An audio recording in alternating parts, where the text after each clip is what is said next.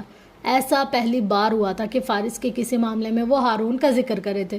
کیا کوئی حتمی فیصلہ متوقع ہے؟ ان کا دل شدت سے دھڑک اٹھا۔ رائٹنگ ٹیبل پر حماد بہت خاموش بیٹھا تھا، ہاتھ میں قلم تھا، صفحہ خالی پڑا ہوا تھا۔ ٹک ٹک کی آواز گونج رہی تھی، نگاہیں کسی غیر مرئی نقطے پر ٹھہری تھی، لب سختی سے بھینچے ہوئے تھے۔ اس نے کچھ سوچتے ہوئے تصور کرتے قلم کو اس سختی سے بھینچا کہ کھٹاک کی آواز کے ساتھ وہ دو حصے ہو گیا۔ نگاہیں اس تصویر پر ٹھہر گئیں جو سامنے اسٹینڈ پر رکھی تھی، وہ اور علیزے شیرازی۔ منظر واضح تھا، مسکراہٹ اصلی، جذبات حقیقی۔ علیزے شیرازی کے ساتھ اس کے رشتے کی بات ختم ہو چکی تھی۔ اعظم شیرازی نے آج صبح اسے آگاہ کر دیا تھا۔ بے خبر ہوتا تو وجہ دریافت کرتا، باخبر تھا تو چپ رہا۔ غم و غصے کو اندر دبائے آگ میں سلگتا ہوا راکھ ہوتا رہا۔ نگاہیں بار بار اپنی ماں کی طرف اٹھتی رہیں، ان کی پریشانی اس کی سمجھ سے باہر ہوتی رہی۔ گھر کا ماحول عجیب ہو چکا تھا، بڑوں کے درمیان کوئی بات تھی جسے اس سے پوشیدہ رکھا جا رہا تھا، خصوصاً دادا اور اس کی امی۔ دادا اب کسی مسئلے میں الجھے ہوئے تھے، رشتے کی بات ختم کر کے یوں گئے جیسے کچھ ہوا ہی نہ ہو۔ جو اثر اس پر فارس وجدان کی وجہ سے پڑا تھا، اسے سب بے خبر نظر آ رہے تھے۔ اس نے قلم پٹخ دیا، بالوں میں انگلیاں پھنسائے کچھ دیر تک جھکا رہا۔ اتنی جرأت کا مظاہرہ کرنے والے اس ملازم لڑکے کو دادا نے کسی صورت معاف تو نہیں کیا ہوگا، کفالت ختم کر دی ہوگی، وہ سوچ رہا تھا۔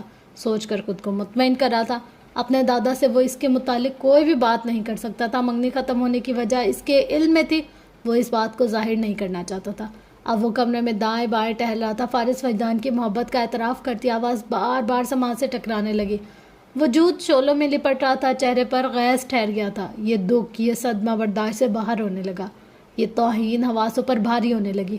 علیزے کو اس نے ابھی تک فون نہیں کیا تھا، سوال شکوہ یا کوئی شکایت نہیں کی تھی، جواباً اس نے بھی رابطہ رکھنے کی کوشش نہیں کی۔ اپنے کزن سے علم ہوا تھا کہ وہ پاکستان جا چکی تھی، بتانا بھی ضروری نہیں سمجھا تھا۔ ان کی محبت بھری دوستی ایسے اور اس طرح ختم ہوگی اس کا تو گمان بھی نہ کیا تھا۔ اس کی آنکھوں میں فارس وجدان کا چہرہ ٹھہر گیا۔ وہ ملازم لڑکا اس کے حواسوں پر پوری طرح سے سوار ہونے لگا۔ اتنی مرات اور عنایتوں کی وجہ سمجھ نہیں آ رہی تھی۔ وہ لڑکا لندن میں کیوں تھا، اس کی ملاقات علیزے شیرازی سے کیسے ہو گئی تھی، کیا وجہ تھی کہ اسے اتنی اہمیت دی گئی تھی۔ وہ انہی سوچوں میں گھرا ہوا تھا جب دستک دے کر جمیلہ اندر آ گئی۔ علیزے کے حوالے سے وہ ڈسٹرب نہ ہو، وہ اس بارے میں ہی بات کرنے آئی تھی۔ Mummy I don't want to talk about this. Mummy میں اس کے متعلق کوئی بات نہیں کرنا چاہتا، اس نے واضح لفظوں میں منع کر دیا۔ وہ حیران ہوئی کہ اس نے رشتہ ختم ہونے پر تاحال کوئی اعتراض نہیں اٹھایا تھا، نہ ہی وجہ دریافت کرنے کی کوشش کی تھی۔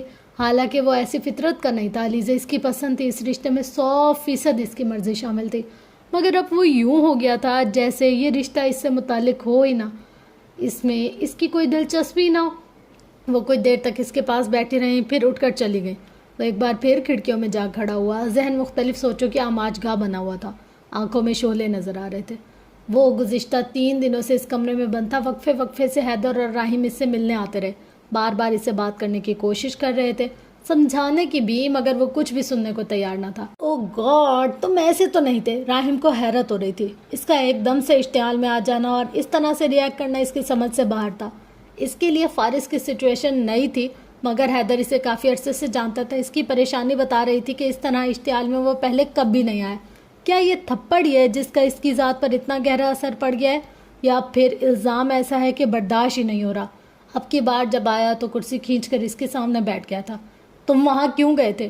وہ آرزو جہانگیر سے ملنے گیا تھا، یہ بات اسے بہت حیران کر رہی تھی۔ جیسے کہ تم نہیں جانتے، پھاڑ کھانے والا انداز تھا۔ سچ میں تمہیں کیا ضرورت پڑ گئی اس ماڈل سے ملنے کی؟ مانا کہ وہ بہت مشہور ہے، خوبصورت ہے اور اس کا تو ہر کوئی مداح۔ منہ بند رکھو اپنا۔ وہ ایک دم سے بھڑک اٹھا تھا۔ راہیم بے بسی سے اسے دیکھ کر رہ گیا۔ اگر تم اس طرح ریئیکٹ کرو گے تو میں تمہاری کوئی مدد نہیں کر سکوں گا۔ وہ بیڈ پر بیٹھا تھا، اب ہمیں سکڑی ہوئی تھی، خوبصورت چہرہ غصے سے لال ہو رہا تھا۔ سامنے ٹرے میں کھانا پڑا تھا، اس نے ابھی تک کچھ نہیں کھایا تھا۔ میری ہیلپ اور تم کرو گے؟ اس کی آنکھیں سلگ اٹھی، لہجہ تلخ ہو گیا۔ میرے سامنے بنتے ہو تاکہ میں تم پر بھروسہ کروں، مجھے تمہاری سب چالوں کا علم ہے، ایسے ہی تو اعظم شیرازی تمہیں اتنا پیسہ نہیں دیتے۔ راہیم گہری سانس لے کر سیدھا ہو بیٹھا۔ سچ میں بہت سی باتیں میرے علم میں نہیں ہیں۔ اسی لمحے دروازہ کھول کر حیدر اندر داخل ہوا۔ تم میرا سر کیوں کھا رہے ہو؟ حیدر سے پوچھ لو، یہ بتا دے گا۔ تمہارے اعظم صاحب اس طرح مجھے زنجیروں میں جکڑ کر کیوں رکھنا چاہتے ہیں؟ راہم نے ایک دم سے چونک کر حیدر کو دیکھا تھا۔ کنگار کر گلا صاف کرتے اس نے پشت پر ہاتھ باندھ لیے۔ یہ زنجیریں ونجیریں کہاں سے آ گئی؟ کون کہہ دے بھائی؟ راہم نے ہونک پنک کی انتہا کر دی۔ فارغ رخ بدل گیا، وہ ان سے مزید کوئی بات نہیں کرنا چاہتا تھا۔ راہم کچھ دیر تک اسے دیکھتا رہا، پھر نئے سرے سے بات شروع کی۔ فارغ، سمجھنے کی کوشش کرو، وہ ایک چھوٹی سی مس انڈرسٹینڈنگ تھی یار، and it's all over now. اشارہ علیزے والی بات کی طرف تھا۔ چھوٹی سی مس انڈرسٹینڈنگ تھی؟ فارغ نے اچنبے سے اسے دیکھا۔ اسی مس انڈرسٹینڈنگ کے لیے گھر میں کیمرے لگا رکھے تھے تم نے؟ لہجے میں دبا دبا سا غصہ تھا، آنکھوں سے ناگواری جھلک رہی تھی۔ راہم نے چونک کر اسے دیکھا۔ اس کے غصے اور ناراضگی کی وجہ جیسے اب سمجھ میں آئی ہو۔ وہ میں نے اس وجہ سے نہیں لگائے تھے، اس نے فوراً وضاحت دی۔ تم اعظم شیرازی کے لیے کام کرتے ہو، don't act like you care me. وہ پھٹ پڑا۔ تم، حیدر، آغا علی، سب مجھے کنٹرول کرنے کے لیے ہو، مجھ پر نظر رکھنے کے لیے، میری ہر بات اعظم شیرازی کو بتانے کے لیے۔ فور گاڈ سیک فارغ، کیا ہو گیا تمہیں؟ اس کے صبر کا پیمانہ لبریز ہوا تو بول پڑا۔ وہ کیمرے میں نے تمہاری وجہ سے نہیں لگائے تھے، میرے اپنے کچھ ایشوز ہیں، میں جہاں بھی رہوں مجھے احتیاط کرنا پڑتی ہے، that's my way to protect myself. یہ اپنی حفاظت کا میرا اپنا طریقہ ہے۔ فارغ کی پیشانی کے رگیں ابھر کر نمایاں ہو رہی تھی، آنکھوں میں آگ بھڑک رہی تھی۔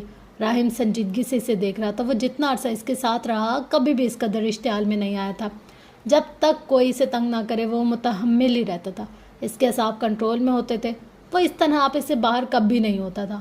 اعظم شیرازی کا تھپڑ، الزام یا پھر اس قدر گھٹیا لفظوں میں ماں کا حوالہ، کیا بات تھی جس نے اسے جلتی ہوئی آگ میں لا کھڑا کیا تھا؟ اعصاب پر ایسا وار کیا کہ وہ سنبھل نہیں پا رہا تھا۔ وہ اس کے دکھ کا اندازہ کرنا چاہ رہا تھا، وہ اس کے کرب کو سمجھنا چاہ رہا تھا، مگر فارغ کے لہجے اور انداز میں اب دکھ نہیں تھا، صرف غصہ تھا۔ راہم نے گہری سانس لے کر اپنے بالوں میں ہاتھ پھیرا۔ اسے بھی احساس تھا کہ اس کے ساتھ غلط ہوا ہے۔ بات چھوٹی نہیں تھی، کچھ سوچے سمجھے بغیر انہوں نے جس طرح ہاتھ اٹھایا تھا، اور اب حقیقت معلوم ہو جانے کے باوجود بھی وہ اس سے ملنے نہیں آئے تھے۔ سمجھ میں نہیں آ رہا تھا اب انہیں کیا کرنا چاہیے۔ حیدر اعظم شیرازی کے ساتھ مسلسل رابطے میں تھا، وہ کسی کاروباری دورے پر تھے، تفصیل سے کوئی بات نہیں ہو پا رہی تھی۔ اپنی طرف سے وہ دونوں بات کرنے اور اسے سمجھانے کی پوری کوشش کر رہے تھے، انتظار میں تھے کہ کب وہ ٹھنڈا ہو کہ اسے نارمل زندگی کی طرف لایا جا سکے، مگر اس کا غصہ کسی صورت کم ہی نہیں ہو رہا تھا۔ مجھے تم دونوں نے یہاں سے نہ جانے دیا تو میں سچ میں کچھ کر بیٹھوں گا۔ اب وہ انہیں انہی طرح کی دھمکیاں دے رہا تھا، آگ لگانے کی، سب برباد کرنے کی اور اپنی جان لینے کی بھی۔ اس کی ہر ایک بات اس کے اندرونی خلفشار کا پتہ دے رہی تھی۔ وہ دماغ سے نہیں سوچ رہا تھا اور دل پر تو جیسے برف جم گئی تھی۔ خوف بھی کہیں نہیں تھا، احساسات بھی نہیں تھے۔ وہ لڑکا جو ناپ تول کر بات کرتا تھا، جس کی آواز بلند نہیں ہوتی تھی، جس کے لفظوں میں سختی نہیں جھلکتی تھی، وہ ایک دم سے اس کے ساتھ بھی نفرت آمیز لہجے میں پیش آنے لگا تھا۔ میں تمہیں بتا چکا ہوں علیزے کا معاملہ ایک مس انڈرسٹینڈنگ تھی، تمہاری بے گناہی بھی ثابت ہو گئی ہے، کیوں تم اس بات کو جانتے نہیں دے رہے؟ راہم جھنجھلائی ہوئی بیزار آواز میں بول رہا تھا، اور حیدر اچھے خاصے تھکے ہوئے انداز میں نظر آ رہا تھا۔ مس انڈرسٹینڈنگ؟ وہ واقعی تلخی سے ہنسا۔ یہ کیسی مس انڈرسٹینڈنگ ہے جس پر کوئی معذرت ہی نہیں کی گئی؟ حیدر نے بے اختیار راہم کو دیکھا، وہ اسٹول پر بیٹھا ہی صحیح دیکھ رہا تھا۔ وہ یہاں نہیں ہے، امریکہ ہے، یہاں ہوتے تو ضرور تم سے ملتے۔ میں نے ملاقات کی نہیں، معذرت کی بات کی ہے۔ دانت پیس کر غرایا۔ ہم ان تک تمہارا پیغام پہنچا دیں گے، وہ معذرت بھی کر لیں گے۔ دونوں نے نظروں ہی نظروں میں کچھ طے کر کے پتہ پھینکا۔ وہ ذرا مدھم ہو اور اپنی عقل کا استعمال کرے، ٹھنڈے دماغ سے کچھ سوچے۔ تم لوگ انہیں یہ حکم دو گے؟ اس نے تمسخر اڑایا۔ اسے اچھی طرح سے اندازہ تھا ایسی کوئی بھی بات وہ اعظم شیرازی سے کرنے کی ہمت نہیں رکھتے تھے۔ مشورہ دیں گے؟ حیدر نے ضبط کر کے کہا۔ اس پوزیشن میں ہو کہ مشورہ دے سکو؟ تم اس پوزیشن میں ہو کہ اس طرح کے مطالبے کر سکو؟ راہم نے پھاڑ کھانے والے لہجے میں کہا۔ فارغ اپنی جگہ تھم گیا۔ اتنی سی بات تمہیں کئی دنوں سے سمجھ آ رہی ہے، اور تم ہو کہ؟ حیدر نے ہاتھ کے اشارے سے اسے مزید کچھ کہنے سے باز رکھا۔ وہ اپنے غصے پر قابو پاتے چپ ہو گیا۔ کچھ دیر بعد کرسی گھسیٹ کر بیٹھ کے قریب ہوا جہاں وہ ٹانگیں لٹکائے بیٹھا تھا۔ میں تمہاری مدد کرنے کی کوشش کر رہا ہوں، کیوں تم اس طرح خود کو ٹارچر کر رہے ہو؟ تم میری کوئی مدد نہیں کر سکتے۔ اس کا سر جھکا رہا۔ کر سکتا ہوں، آزما کر دیکھو۔ اس نے آہستگی سے سر اٹھا کر آنکھیں ضبط سے سرخ ہو رہی تھی۔ میرے ماں باپ نے مل کر مجھے جان سے مار دیا، اور میرا سگا دادا مجھے دفن کرنے کے بجائے میری لاش کو یہاں وہاں گھسیٹے جا رہے۔ اب مدد کرو میری، کر سکتے ہو تم؟ چیخ کر اس نے جس لہجے اور انداز میں کہا، راہم آفاق صدمے سے گنگ اپنی جگہ بیٹھا رہ گیا۔ اس کا ڈر ختم ہو چکا تھا۔ اب وہ دنیا کے ایک ایک فرد کو بتا سکتا تھا کہ وہ کون تھا، وہ کیا ہو گیا تھا۔ اپنے صاحب سے کہو میں ان سے ملنا چاہتا ہوں۔ اس کا سانس بھاری ہو رہا تھا۔ کل ہر حال میں، ورنہ اس کے بعد جو ہوگا اس کے ذمہ دار وہ خود ہوں گے۔ اس کے لہجے میں ایسی کاٹ تھی کہ اس ایک لمحے کو تو وہ اسے کچھ بھی نہیں کہہ سکے۔ کھڑکیوں سے باہر لندن کا آسمان بہت تاریک ہو رہا تھا۔ نیچے نائٹ لائف مکمل بیدار تھی۔ روشنیوں میں نہایا ہوا شہر زندگی کے شور میں کہیں گم ہو گیا تھا۔ اعظم شیرازی کو اس کا پیغام پہنچا دیا گیا۔ وہ شام کی فلائٹ سے لندن آ گئے، مگر وہ اس سے 2 دن بعد ہی ملنے آئے۔ شام کو 9 بجے اس وقت جب وہ بستر پر چت لیٹا چھت کو گھورا تھا، حیدر نے اطلاع پہنچائی تو وہ اٹھ کر باہر آ گیا۔ سامنے ہی نیل گوسی روشنی میں وہ لاؤنج کے صوفے پر بیٹھے دکھائی دیے۔ سیاہ 3 پیس سوٹ میں ملبوس تھے، بھورے بال جیل سے جمے ہوئے تھے، آنکھوں پر نفیس گلاسز تھے، ان کی تراش دیدہ سفید داڑھی کے ساتھ چہرے کے کرک تاثرات نمایاں ہو رہے تھے۔ گارڈز ان کے پاس ہی کھڑے تھے۔ راہم البتہ وہاں نہیں تھا، غالباً اسے اس پرائیویٹ گفتگو میں شریک ہونے کی اجازت نہیں تھی، مگر اسے یقین تھا اس نے شریک ہونے کے لیے کوئی نہ کوئی حل ڈھونڈ لیا ہوگا۔ حیدر نے اشارہ دیا تو گارڈز باہر چلے گئے۔ دروازہ بند ہوا تو وہ آہستگی سے قدم اٹھاتا ان کے سامنے صوفے پر بیٹھ گیا۔ ہمیشہ کی طرح پیشانی پر بکھرے بال آج اوپر کو اٹھے ہوئے تھے۔ اس کی کشادہ پیشانی پر عمودی لکیریں نمایاں ہو رہی تھیں، آنکھوں میں غصہ اور سرد مہری سی تھی، لب سختی سے بھیجے ہوئے تھے۔ حیدر سر جھکایا اور ہاتھ باندھے ان کے صوفے کے عقب میں کھڑا تھا۔ ہمیں بتایا گیا تم ہم سے ملنا چاہتے ہو؟ کلائی موڑ کر وقت دیکھتے انہوں نے گفتگو کا آغاز کیا۔ آواز بھاری باروب سی تھی، آنکھوں کا تاثر سختی لیے ہوئے تھا، چہرے کے تاثرات میں ایک سرد مہری سی نظر آ رہی تھی۔ کہو ہم سن رہے ہیں، حکم دیا گیا، مگر وہ چپ رہا، جوتے کی نوک سے قالین کے ریشوں کو چھیڑتا رہا۔ وہ اسے دیکھتے رہے۔ تو اپنی ماں سے ملنے گئے تھے تم؟ وہ کچھ نہ بولا تو انہوں نے بات شروع کی۔ ان کے لہجے میں واضح تھا کہ انہیں اس کی حرکت پر کتنا غصہ ہے۔ ماں سے نہیں، آپ کے حریف سے ملنے گیا تھا۔ اعظم شیرازی کی آنکھیں وہ اس کے جواب پر تھمے تھے۔ آپ نے کہا تھا وہ مجھے ڈھونڈ رہی ہیں، یہی کنفرم کرنے گیا تھا۔ سر جھکا رہا، دائیں قدم متحرک ہوا۔ اس کی شرٹ کے اوپری بٹن کھلے ہوئے تھے، گردن سے نیچے مندمل سی لکیر نظر آ رہی تھی۔ وہ اب اپنے دادا کی آنکھوں میں دیکھ رہا تھا۔ بات ماں کی ہو رہی تھی، لہجہ اور جملے کسی بھی ادبی تقاضے سے بالاتر تھے۔ اس کا شوہر مل جاتا تو بتا دیتا میں کون ہوں، وہ مل جاتی تو اسے بھی یاد دلا دیتا۔ اس کا لہجہ سخت اور ارادے واضح تھے۔ وہ کمپوز ہو کر بات کر رہا تھا۔ اعظم شیرازی اس کی آنکھوں میں آنکھ دیکھ سکتے تھے۔ 4 سال پہلے انہوں نے اس سے جو بات بتائی تھی وہ اسے ہتھیار کے طور پر اب استعمال کر رہا تھا، جسے ان کی کوئی کمزوری ہاتھ آ گئی ہو اس کے۔ ہمیں اندازہ تھا تم ہمارے لیے مسائل پیدا کر سکتے ہو۔ انہیں اس کی حرکت پر کوئی حیرانی نہیں تھی۔ ایک امتحان انہوں نے لیا تھا اور نتیجہ ان کی سوچ کے عین مطابق نکلا تھا۔ بتاؤ کیا مطالبے ہیں تمہارے، آج ہم سن لیتے ہیں، انہوں نے سنجیدگی سے ہنکارا بھرتے ہوئے کہا۔ اسے توقع نہیں تھی اس کی بات کے جواب میں وہ ایک سوال رکھ دیں گے۔ مشتعل ہونے کے بجائے متحمل ہو جائیں گے۔ بولو کیا چاہیے، کوئی اسپورٹس کار، گھر یا کوئی ایسی خواہش؟ انہوں نے بات دانستہ ادھوری چھوڑ دی۔ ظاہر کر دیا وہ اسے کچھ بھی دے سکتے ہیں، کچھ بھی۔ اعظم شیرازی جان گئے تھے اب وہ کنٹرول سے باہر تھا۔ زبردستی کر کے یا دباؤ ڈال کر قابو نہیں کیا جا سکتا تھا۔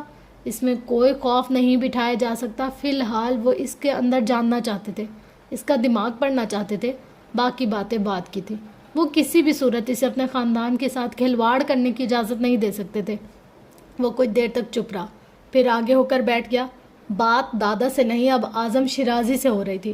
مجھے میرا نام چاہیے، مکمل نام، باپ اور خاندان کا نام۔ اس نے جرأت کا مظاہرہ کرتے ہوئے مطالبہ رکھ دیا۔ بات خواہش کی تھی تو خواہش بس یہی تھی۔ حیدر نے کچھ حیرانی سے اسے دیکھا۔ اعظم شیرازی کے الفاظ بہت اچھی طرح سے یاد تھے۔ جس دن وہ حد سے نکلے گا وہ اسے شوٹ کر دیں گے۔ اب وہ سامنے تو اور ایسی طلب رکھ رہا تھا جس کے لیے اتنے سالوں تک اس کے اندر سنگین نتائج کا خوف بٹھایا جاتا رہا تھا۔ ورنہ انہوں نے سوالیہ نظریں اٹھائی، ان کی نگاہیں اسے جانچ رہی تھی۔ وہ بھی انہی کا ہی پوتا تھا۔ سیاہ تاریک ہوا بیٹھا تھا، غیر واضح، مبہم، دھندلا۔ میں کیا کر سکتا ہوں اور کیا نہیں اس کا اندازہ آپ بخوبی لگا چکے ہیں۔ اعظم شیرازی نے بمشکل خود پر ضبط کے پہرے بٹھائے تھے۔ آج تک کسی نے اس لہجے اور انداز میں ان سے بات کرنے کی جرأت نہیں کی تھی۔ کچھ جا کے دھمکی دینا۔ آرزو جہانگیر ایک سیلیبریٹی ہے، آپ کا خاندان بھی کم مشہور نہیں۔ جہاں بھی زبان کھولوں گا بات جنگل میں آگ کی طرح پھیلے گی۔ چھوٹے صاحب اب نہیں بچیں گے، حیدر نے سوچا۔ پہلے تھوڑی بہت امید تھی سب ٹھیک ہوگا، اب یقین ہو گیا سب ختم ہو جائے گا۔ اس کی نوبت نہیں آئے گی، چاہے تو ہم یہی تمہاری جان لے سکتے ہیں۔ وہ پرسکون لہجے میں گویا ہوئے۔